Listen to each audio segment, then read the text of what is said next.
Okay, what if we actually call this session "What do you really want out of life"? Do you like that? Yeah, I think it's great because the truth is, a lot of people are really searching for what they want out of life, and I know everyone gets told, you know, you got to look for your passion and find your passion and work in your passion and all that kind of stuff. But how do you find that? And how do you really define that you're doing something in your life that's not about what somebody else wants you to do? So therefore, I like to think about analogies or metaphors, and I mean a very good one in terms of, are you really doing in life what you want to do? And that's regardless of age, because a lot of people have been pushed into doing jobs or professions or a course that it's all about their parents or their grandparents or a school teacher or someone like that suggested that they do it. Does that make sense? Yeah, it does. Yeah? Okay. Absolutely. So a good analogy would be to say to people, you know, who's really driving your bus? So what I want people to think about, and I think a lot of people would have seen the movie Speed, for instance, where Keanu Reeves and Sandra Bullock are stuck on a bus that's out of control. Someone else is in charge, and essentially, at least in that, they're driving the bus. But a lot of people aren't even driving their own bus. I've often worked with people who say, well, okay, I really feel like I'm sitting right in the back of the bus. I'm in the back seat, and there's all these people between me and the driver. And so when I ask about the driver, who's driving, a common answer is my mother. A common answer also is my father or grandparents. And sometimes an influential school teacher as well.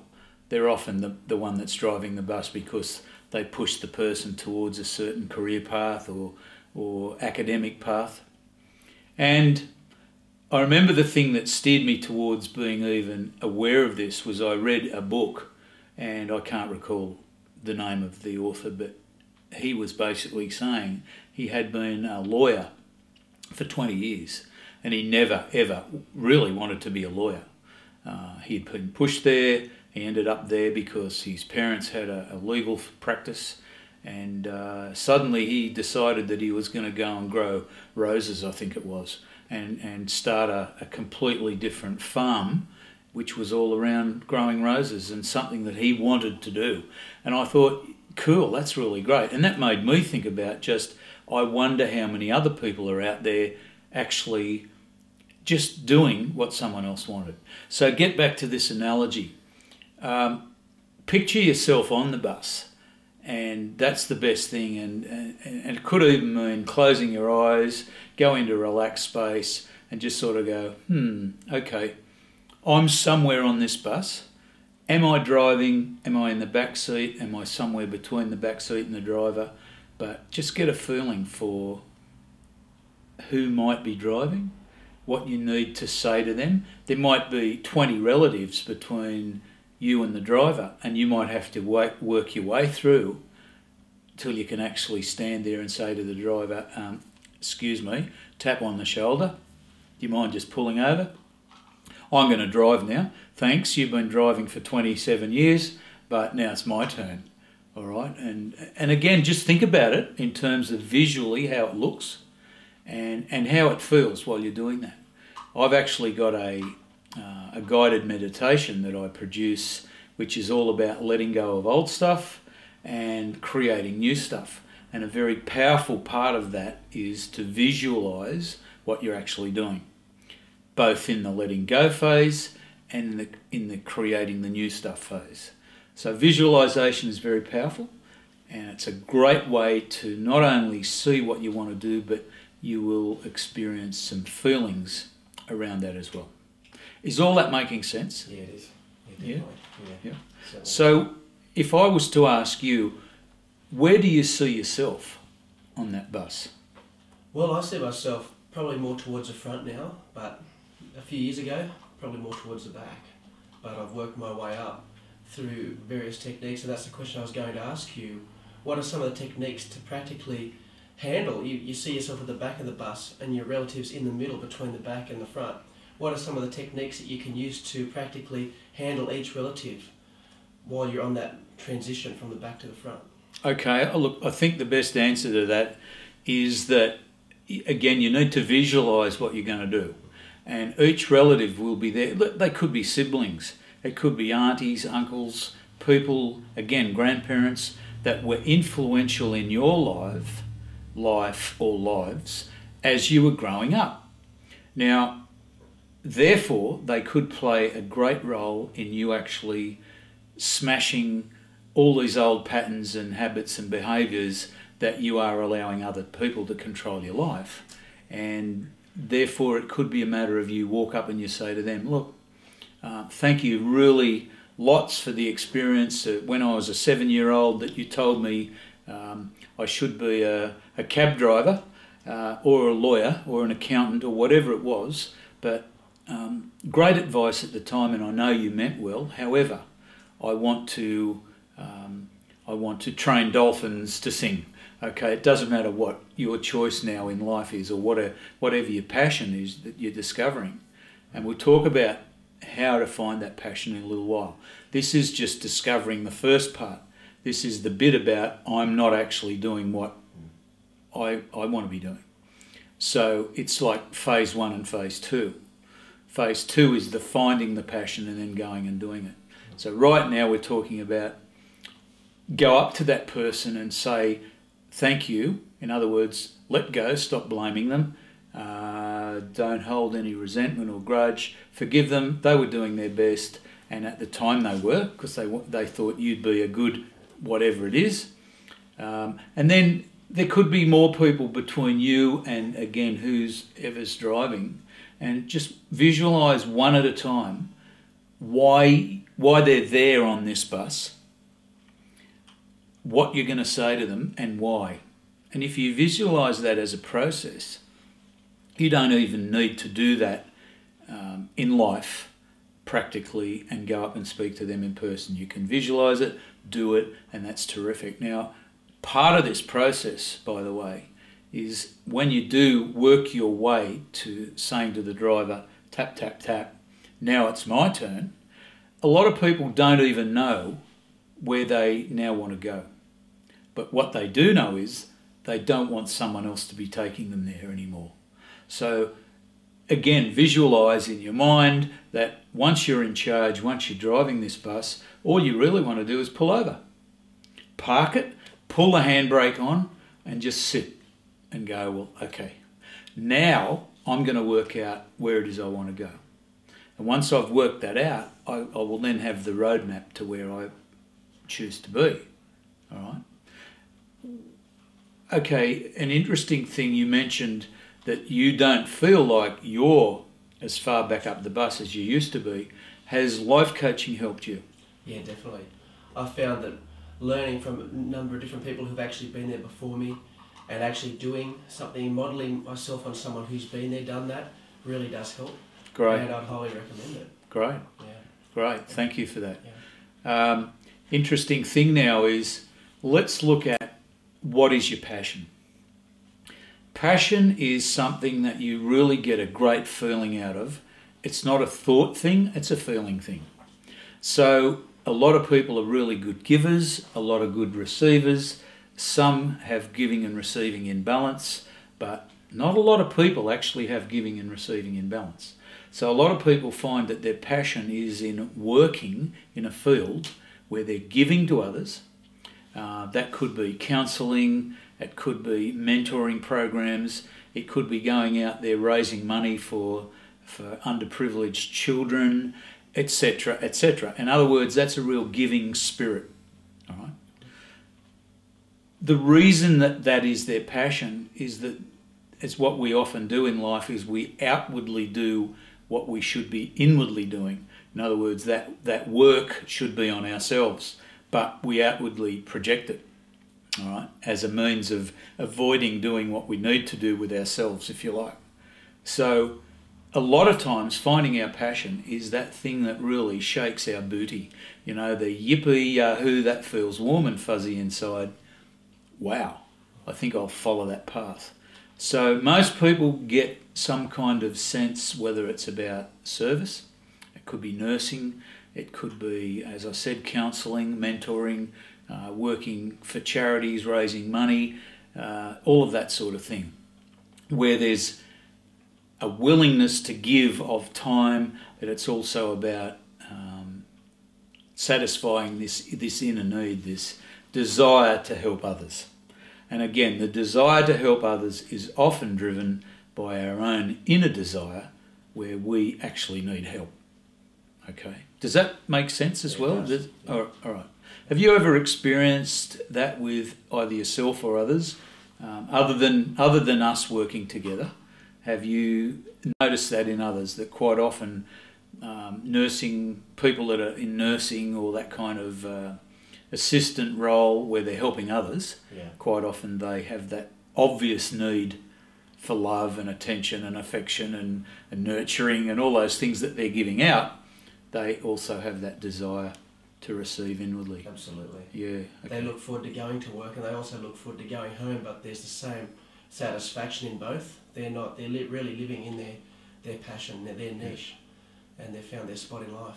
Yeah, that's great. Like, oh, I don't have to go to work now. Yeah. It's like when they get up, they're looking forward to it, and then they go into a loving family. Wow, I get to see my family. I've just spent a whole day loving my patients. Now I get to go home. Absolutely. Yeah, definitely seen that. Okay. I've just returned from a speaking tour of Victoria, where I was working with small businesses in country towns. Now I've come back at such a fulfilling experience. I've come back buzzing. It's great. So the old thing is, if you're working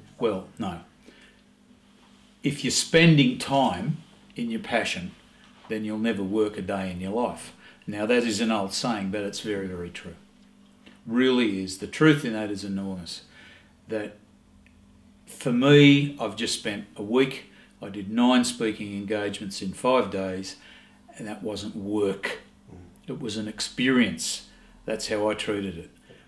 There was a lot of kilometres involved travelling between each destination, but it was an experience. I mean, I was looking at sunsets and just incredible things happening. I was out in the country, and despite the fact that at the moment southern New South Wales, in fact a lot of New South Wales and Victoria are in enormous drought conditions, there was a lot of sad sights for me to see, but it also made me just appreciate that what I have in life is I'm blessed. I'm blessed in the fact that I live in a city where we've got full water, and a lot of other Australia right now are on water restrictions and pretty severe ones.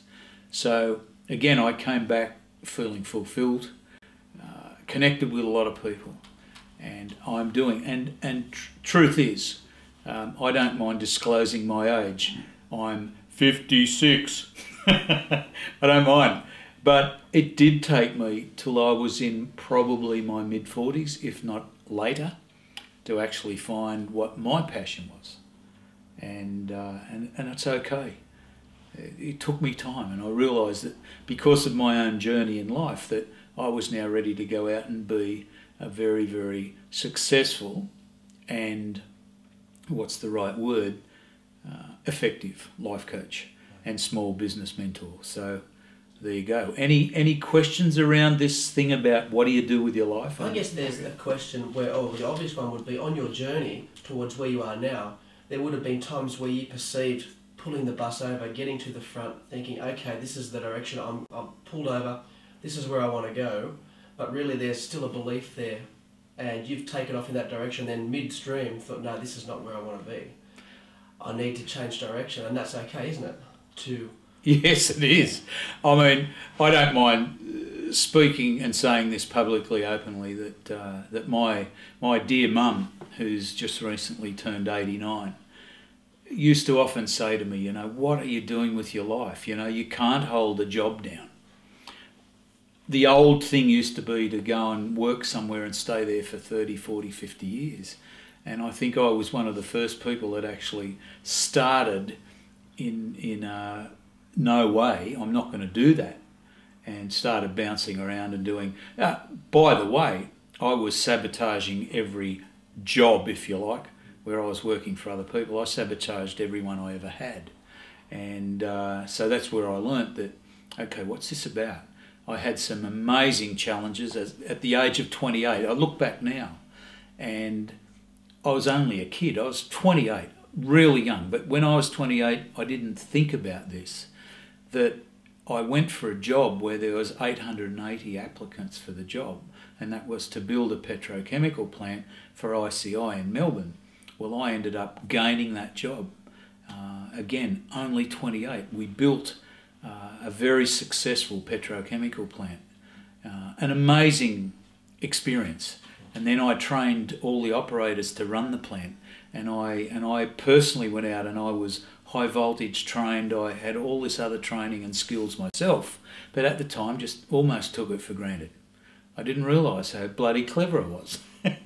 Truly, I didn't, until I reflected back recently in some conversations. And I went for another role where there was 3,200 applicants. And I was successful in gaining that. So I've had some incredible challenges in my life despite my pitfalls and the things that, as I said, my mum, my greatest critic, now says to me, wow, you've had an amazing life, son, and you're now doing a lot of good with it. So yes, the answer is,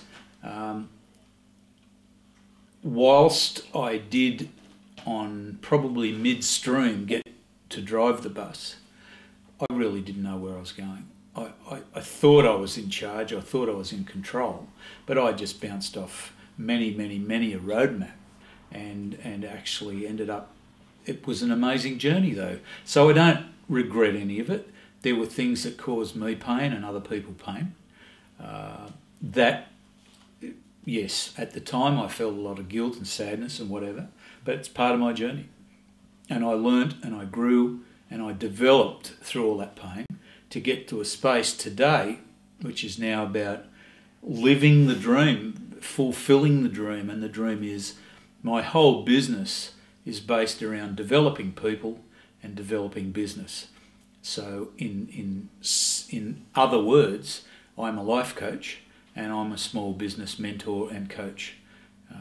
Very focused on helping people work in their passion, and am aware that when I get called in to work with somebody as a business coach, that is all about working on them anyway. I'm not into the accounting and the deliveries and the other stuff, the office furniture. It's about them. It's about the individuals or the team. How's that? Sounds good. Yeah. That's great. So with yourself, are you finding that the direction and purpose and the things that we've been working on now for 2 or 3 months, do you find that you're getting more crystal clear on where it is you want to go? Yeah, absolutely. Yeah. It's helping, like knowing that I'm defining, like attracting more people like yourself into my life and seeing your purpose. It actually helps you vibrate at a higher level. Mm-hmm. And that maybe sound fairly deep, and you can take it as deep as you want, I guess, as deep Right. as you believe. Yeah. But it does really help you to find out the direction that you want to go. Yeah. And it's really helped me crystallise a lot of the points. If you associate with people you want to become, then you become that person as well. So it's really That's great. helped me. Yeah, That's great. Really helped. Do you relate to when I was saying about sabotage? A lot of people are in self-sabotage. They're not sure, they don't know what's really happening, they have this, like, what is a roller coaster ride? You know, the roller coaster, the highs on the roller coaster ride are the successful times in life, and then it crashes. And then they rise to success again, and then they crash again. And it really is, it's a pattern. Now, the truth is a lot of multi-millionaires have actually been broke many times. So there's two things happening there for them. They know they can do it, and they know they can build up and create and manifest. But once they get it, they then sabotage it quite often. And so then it becomes a cycle. So the thing that I want people to be aware of is if there is a pattern in their lives, any kind of pattern that seems like a roller coaster ride, or going around in circles like on a treadmill. You know, a little mouse on the treadmill that just keeps going and going and going, and it really doesn't realise that unless it stops And let's face it, it's a great analogy. That's also a great analogy. If the mouse was to stop and just take one step to the right or to the left, they'd be off that treadmill. But they don't. They just keep walking. And quite often our lives are like that. We get into that kind of stuff where we wish we could do something, or we feel like we're on a merry-go-round. And we know we've got to get off, but we're not sure where to get off, and we're not sure how to get off. So that's what happens for a lot of us. Some of us jump off and hurt ourselves.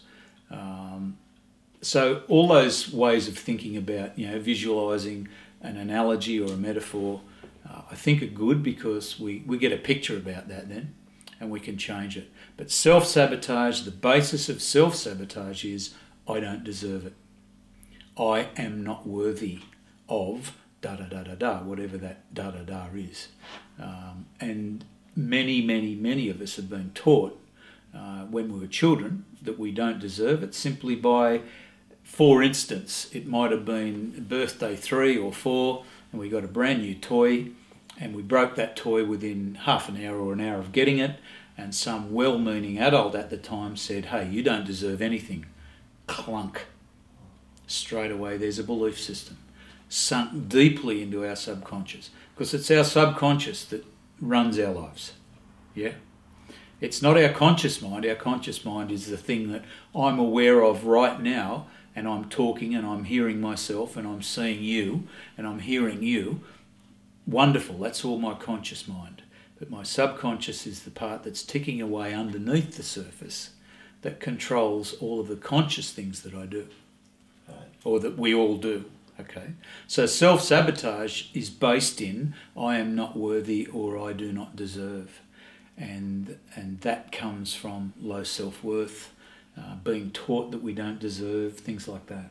Okay. So is this helping you to get a bit of a grasp on what the whole thing about what are we going to do with life, and why sometimes are there some funny patterns in our lives? Yeah. Any other questions about? I think there's a good point. I suppose there would be some people that would think, and then back to the analogy of the bus, that you're saying there's people on that bus that you need to confront, even in your own mind. But then there's the others that aren't aware that a thought of someone deceased, a belief, a spouse or a parent or a grandparent, like you said, they're deceased, so they can't actually go to that person in their mind and say, well, I need your forgiveness, or I need to talk to you directly. Okay. So they're saying they're not here. How can I ask for their fit to move forward? How can I get past them? They're not here. So I think forgiveness would play a big part there, and back to the mental imaging. Oh, definitely. Look, forgiveness is a great process, and it is a process. And part of forgiveness is being able to recognise that there may well have been pain associated with an event. Choosing to forgive the person that may well have inflicted or caused that pain is a process. I think we need to get in touch with the fact that there was pain. We need to acknowledge that rather than deny it. We then need to actually forgive the person, whether they're alive or deceased. Forgive them in our mind, forgive them visually, and then look at the fact, part of the forgiveness, should I say, is actually looking at the fact that they were doing the best that they could do in that moment. Now, that doesn't mean the best that society thinks that they could do, or it's not the best that we may necessarily always perceive. But at that moment, at that given time, they were doing their best. And even if that best was something that was abusive or hurtful, that in the moment, that was their best. I believe that's a very huge part of forgiveness. And then we need to be able to perceive now, as a grown-up or whatever age we are, we need to be able to perceive and understand that they were doing their best, and then say, well, now I can let go of that and I'm going to move on. Otherwise, I'm going to stay stuck as a victim of that circumstance. And no one likes to stay stuck as a victim. Mind you, having said that, a lot of people do wallow in victim mentality. Victim mentality, and I'm probably going off at a bit of a tangent here, but no, maybe not necessarily. Victim mentality is a very understandable thing. You know, when we suffer misfortune as a child, misfortune, ill health, we usually get more love and affection and attention than normal. Does that make sense? Yeah. We do, don't we? Absolutely. So then, as an adult, that little child that's still living inside us, again in our subconscious memory, remembers that if it gets sick or has a misfortune, it may well get some love or some nurturing or some affection or some pity, you see? So people get stuck in these pity parties that last for years because that's their way of drawing energy. And I don't know if you read the Celestine Prophecies by James Redfield. He talks about 4 main control dramas, and that is how people basically gain energy. It's in interrogation, which is all about, where have you been? And no matter what the answer you give, you're not going to be right. Then there's intimidation, which is usually very obvious.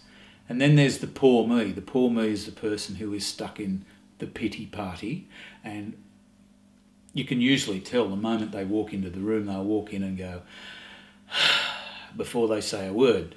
And they're just waiting for you to say, well, how are you today? Oh, terrible. This is wrong and that's wrong and everything else is wrong. And then an hour later, they leave and you feel totally drained. Yeah, so they've got your energy. And the fourth part of that is the aloof person. And the aloof person is the one that's basically turned to the side and you're over there and you're trying to get their attention, but they're either watching a television, reading a newspaper, whatever they're doing, it doesn't matter, but they're aloof. They're not giving you the attention that you would like. And so they're the 4 main ways that people get energy, right? And they're control dramas. Now, the way that a lot of us gain energy is we don't need to control anybody. We just have natural, boundless energy coming in from the universe. We feel good about who we are. We don't have to drag our energy off other people. Okay? In fact, most of us that feel that way are giving out energy all day, every day. But it's limitless. Yeah. Okay? Right. Yeah.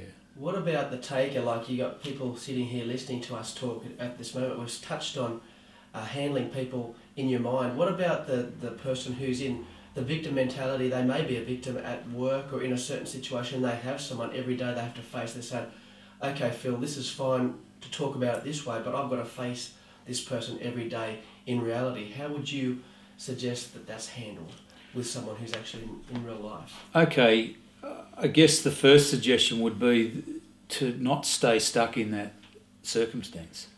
That, however, if they are stuck in that circumstance for some reason, that they treat the person non-judgmentally, because it's only when we're judging the person that we're giving them our energy. Does that make sense? It does. Okay, so if we actually treat them with a complete unconditional love, even though that might sound crazy if somebody's intimidating us, but if they are intimidating us, we can actually still, I guess, unconditionally love them, not judge them for their behaviour, and then they haven't got our energy. Yeah. So that's my answer, is it's all about unconditional love, non-judgment, or my first thing would say, break away from that stuckness. Right. If you've got somebody in your life that is doing that constantly every day, if you can, then walk away from that. And I guess it's also that there's an allowing there on that victim to be letting that person do whatever it is to them. If they need to be, if they're, say, a work colleague or a boss, it's their belief that they're doing that to them. If they think a different way and treat that boss in a certain way, then that can't happen to them, right? Absolutely. If they change the energy around it, and all change begins within, so they can't change the other person. Exactly. All they can change is their perception about the other person. And as my banner says, what other people do or say is their stuff, and how we react or not is our stuff. Right. So it's up to, if we change ourselves, then we change the dynamic between us and others.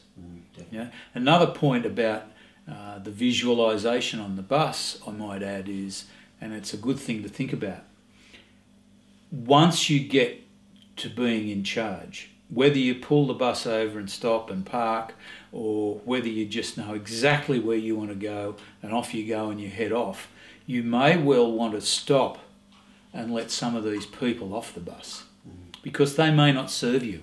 That's right. And even if they're family, if it's abusive family, or if it's family that doesn't serve you and it's full of obligation, then maybe it serves you then to pull the bus over and just again visualise, okay, off you get. Exactly. Don't need you to be bugging me in my life anymore. All right, so that's a good part to think about as part of your own process. Right. Does that also make sense? And send them off with love as they absolutely. Come to us, so that's yes a good parting. Yeah, even in your own mind. Yes, yeah. It's not about, none of this is about bad vibes, negative feelings, or bad energy. It's all about you are selfishly, or I am selfishly, if you like, whichever one of us is doing it, we're doing it for us. Right. And so the process is about learning the art of being ourselves. And part of that learning, because one of our biggest challenges in life is to just be good at being me. I've got to be the best me that I can be. So it's not about pleasing everyone else. It's about pleasing my inner self. And once I start to really satisfy my inner self, then I don't need to be liked by others. But funny thing is, suddenly you become liked by others without trying to be. And that in itself is a paradox. Because when we need anything, we usually avoid, it either controls us totally or we avoid achieving it. But when it becomes a choose to create or choose to have, or an intention is put out there and then we let go of it and it just flows into our life, then that's without need. Yeah, because need is connected to attachment. It is. And that attachment is what destroys a lot of people down their path of purpose. Definitely. Definitely, and we've worked on that. Yeah. Recently we've spoken a lot about that, and attachment to outcomes. Also, people get stuck in the attachment to an outcome. Yeah. I'll give you an example. Let's take two different sales managers in two sales companies, and one says to their sales staff every morning, you must go out there and come back with 5 sales each. So the attachment is totally to that outcome. The people go out, they don't have good experiences, they're under pressure, and if they come back with only 2 or 3 or 4 sales, then they've had a miserable, horrible failure day. That's right. However, the sales manager who says to his team, I want you to do your best today. I want you to go out and plant as many seeds as you can, nurture those seeds, pour water on them, put them in the sun, whatever. These are people you're nurturing, and do your best. And I'm really hopeful that you'll come back with some great results. And if those results aren't necessarily today, then I still know you've done your best and you've come back and you can then report about it. Now, that kind of attitude is not being attached to the outcome. The people then work not under pressure. They work usually. There's always the person that will abuse that kind of system, but most people will respect it. And they'll go out there and they'll do their best and quite often come back with 6 sales. But they didn't have to have 6 sales. And then if we have a day where we've just planted many, many seeds, then they may bear fruit tomorrow, they may grow tomorrow and the day after and whatever. So seed planting is a great way to think about life in general. Every day, plant seeds, meet people, nurture those seeds, nurture those relationships, and you will eventually get to where you want to be. Exactly. You get to the truth. Yeah. To the truth in any situation in life, in sales, in relationships, wherever you wish to be. You take the pressure off, then the truth comes out. Yes, it does. Yeah. And when the truth's out in the open, it's a lovely thing. Yes. And the truth sometimes, the old saying is, you can't handle the truth. But the truth sometimes hurts, and it might sometimes hurt somebody else.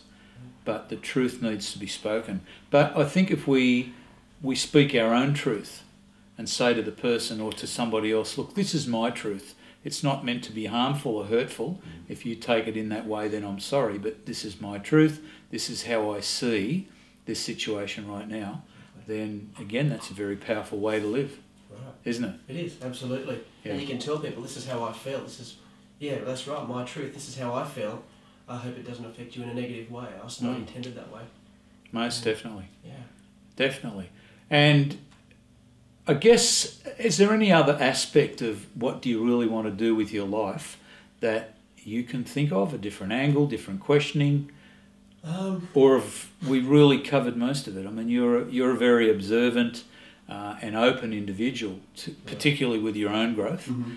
Since I started working with you, I've seen a massive change in who you are. And I feel that there's a lot of things that I've covered like on a surface level, but then going deeper, like to subconscious, to dreams and things. I don't know if that's in context to what we're talking about, but certain dreams that I've been having have been, I don't normally dream a lot, or not consciously, but recently have been. And I don't know if that's something we should cover here, or... It's probably something, another time maybe, because I don't think it necessarily fits where we're at right now. One thing that I'd like to point out, and it's a very interesting thing, is before we were talking about self-sabotage. One of the identifiers, or the main identifiers, in people that have self-worth or self-esteem or I don't deserve it issues is listen to their words. All right. For instance, people will ring you and straight away apologise for even ringing you. I'm sorry to bother you, or it's only me. Okay, those kind of words is actually apologising for even being breathing. Truly, they are. So we can, and once we're aware, we can actually help people if they're open to help by those words. It's our conscious language, the words we use all day, every day, that are a great indicator of what's going on in our subconscious, the words we speak. So if I ring up and I go, oh, hello, it's only me, then what have I just said? It's the message in it is, oh, it's terrible.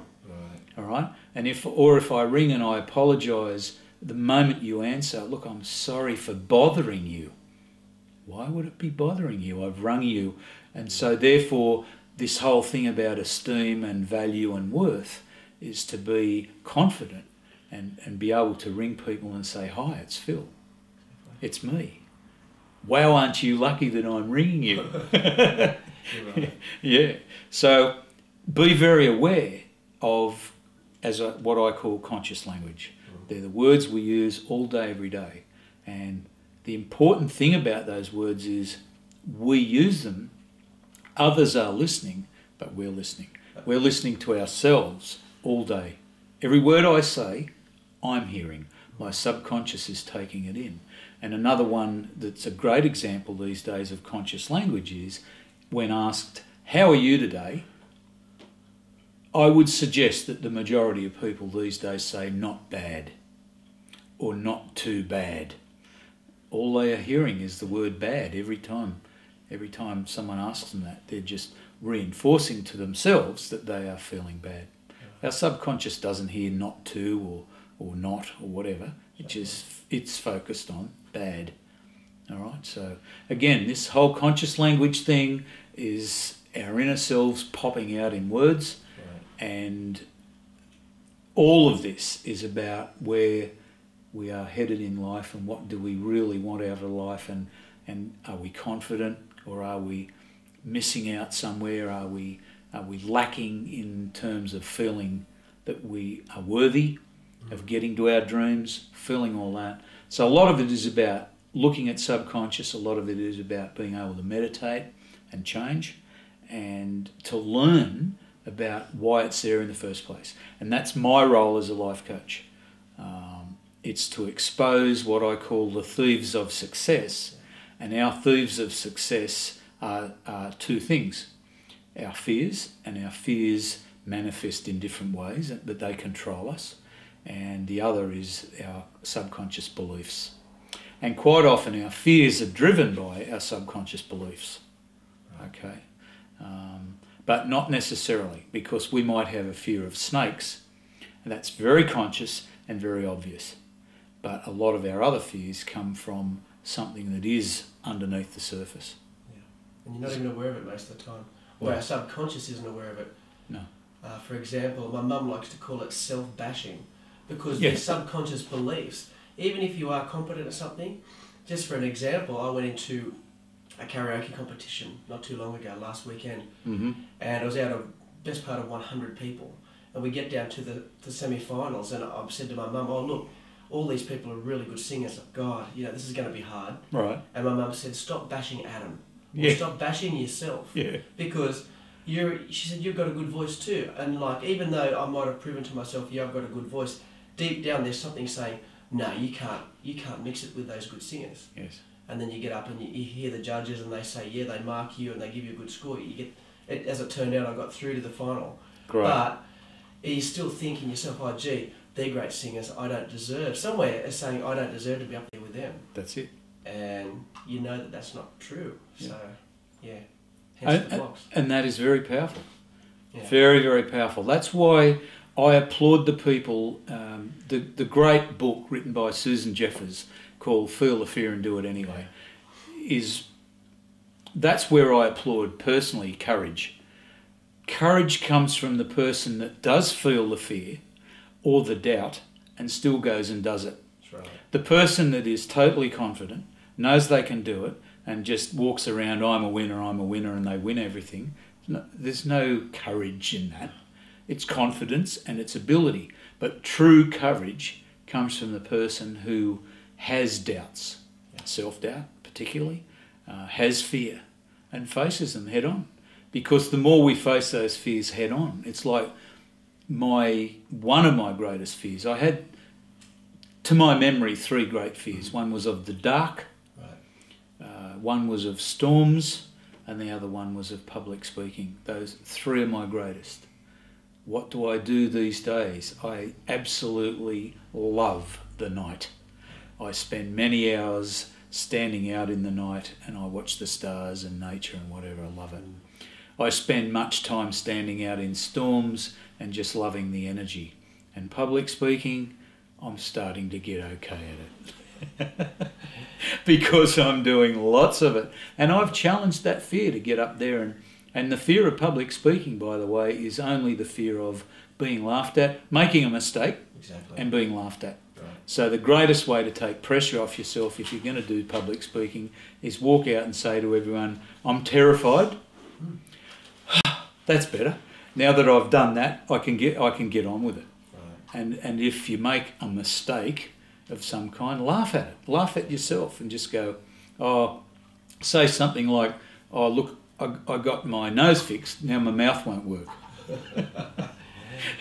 And just have some light-hearted way of breaking the ice. Right. And then that takes the pressure off you. I think it's our attachment to seeing other people who have done it more perfectly than you and thinking that you need to be like that person. You just need to be you. Yeah. Once again, it's coming back to you and not reflecting on who else has done it more perfect, but just concentrate on doing the best job you can. That's it. Absolutely. If you fall, no one ever drowned by falling face first into a puddle. It's only those who stay there. So, that's right. Get up. Get up and keep going. Yeah. You make a mess, brush yourself off, and like you said, keep going. Mm-hmm. Well done. You're doing well, by the way. I'm proud of you. You've been a great. I'm trying to think of the right word. I was going to say student, but that's what you have been, because you came to me and you said help. You've been a great mentor. Yeah, thank you. Yeah. Thank you. It's been a great experience. So I'm hoping that this little video that we're making here right now may be able to help others in terms of what do you really want out of life. And we've gone off at a couple of little tangents, but I think it's been a good half an hour or whatever it roughly is, a half hour, 45 minutes of being able to show somebody a little bit of a different look at what life's about. It's good. Okay. I really hope that it does hit home to hearts of a lot of people that see this. Wonderful. Thanks again. Good on you. Well.